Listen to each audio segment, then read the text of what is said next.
Hey there, I want to show you something pretty cool with KataGo's ownership. Here I have it calculating the ownership of each player. Ownership is a probability, so it's not like a score estimator. It's more like a sort of influence and territory all mixed into one.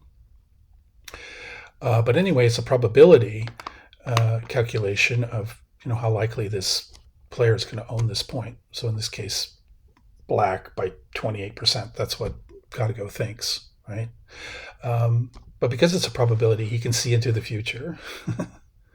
And KataGo uses his entire Go knowledge to make these calculations of ownership.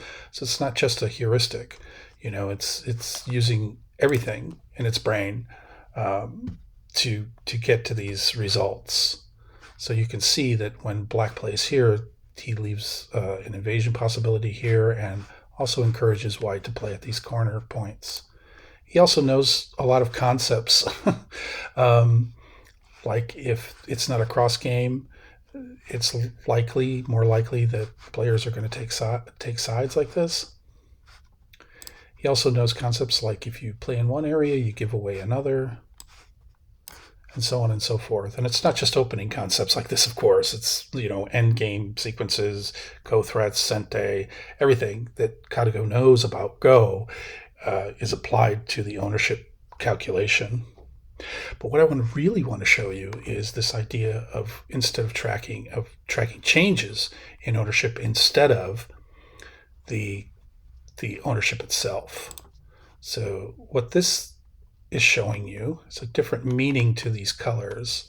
It is showing you the shift in ownership from one player to the others. So it means black is getting more influence here, white's getting more here, black's losing some here or whatever, right? And by tracking changes, you can see the full board impact of a single move. So let me show you what I mean.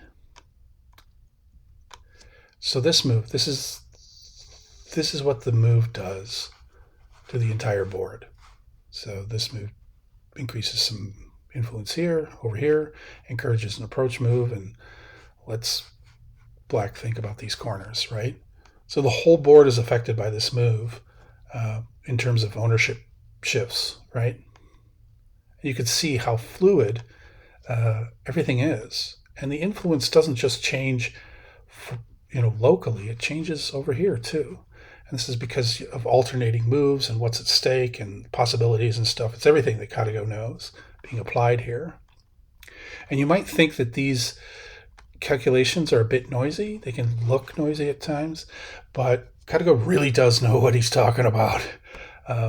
So if you have an active mind, you can kind of deduce why the control is shifting from these areas. Like he assumes that black is going to respond by squishing white, or maybe going out here. There's possibilities of reductions here now that weren't there before for some reason. So there's a lot of meta gaming going on in KataGo's brain, and it may seem mysterious, and some things you won't grok, but it's all for a reason.